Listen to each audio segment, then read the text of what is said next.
Μπράβο στον κύριο Δένδια, παιδιά, όταν είμαστε έτοιμοι θα το παίξουμε. Ο οποίος έβαλε στη θέση του. Το έχουμε. Πριν πάμε σε εφημερίδες, λοιπόν, έβαλε στη θέση του με διπλωματικό, αυστηρό, καθαρό τρόπο στο Όσλο. Σηκώθηκε ο Τούρκος πρέσβης και έβαλε πάλι το καζουσμπέλι, τις προκλήσεις της Άγκυρας, την απειλή πολέμου κτλ. Ο Δένδιας του απάντησε με έναν τρόπο αντίστοιχο με αυτόν που είχε απευθυνθεί στον Τσαβούσογλου. Μπράβο του, λοιπόν. Σωστός. Ευγενής, αλλά... Κερκυραίος, γι' αυτό. Για πάμε. I said it before, for being here today. Of course, there's no question. So directly, it was another statement. But in a way, Ambassador, I would also like to thank you for verifying exactly what I said.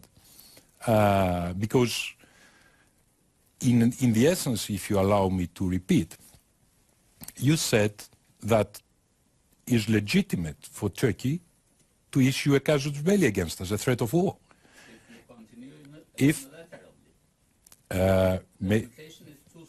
If you, well, being a diplomat, I take it that interrupting is not within your rules of conduct. Now, I start again. You say openly to an audience, and luckily also you are in the internet, that threatening with war any country is legitimate.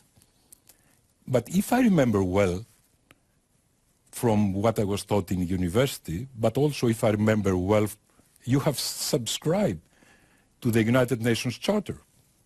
And if you allow me my memory to serve me well, that totally prohibits the use of force and the threat of the use of force. So if you allow me to ask, not you, but Turkey, because it's not a personal issue, isn't the casus belli exactly what is prohibited by the United Nations Charter?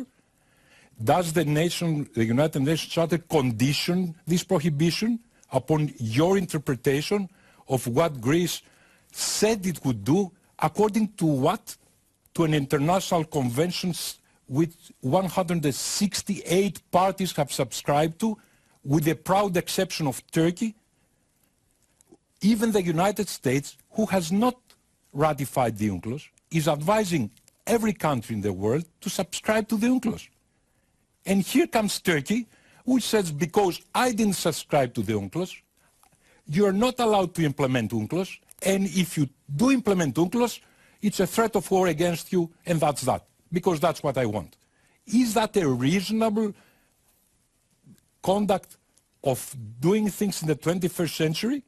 Is that really an invitation to a dialogue, or is a pure threat? And I could use much harder words than a pure threat. So, the truth is that the difference between Greece and Turkey are solvable under one precondition, that Turkey comes to the 21st century. If Turkey stays in the 19th century, if Turkey stays in the way that Suleiman the Magnificent was conducting affairs, by having the armadas around the Mediterranean, then this is a no-go. It's a no-go.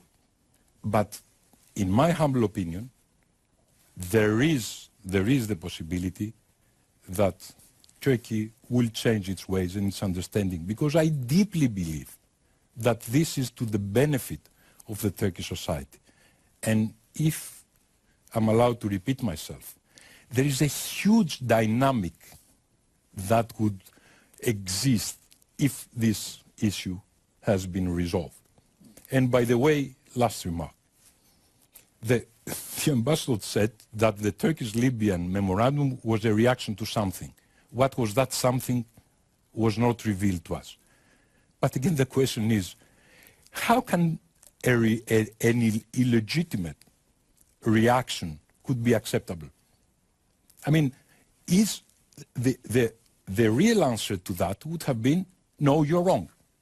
The Turkish-Libyan memorandum is a legal agreement. I heard that it's a reaction to something, but yet again, nobody on this earth can defend this agreement on legal grounds. the legal point is exactly the same as if Turkey has delimited with Singapore. Or, by the way, with Brazil, or with Patagonia or whatever. How can that stand in today's world? Μπράβο. Σαφής, Πάρα πολύ καλός. σωστός, αυστηρός και κάλεσε την Τουρκία να έρθει στον 21ο αιώνα επιτέλους. Όπως ακριβώς έπρεπε. Λοιπόν,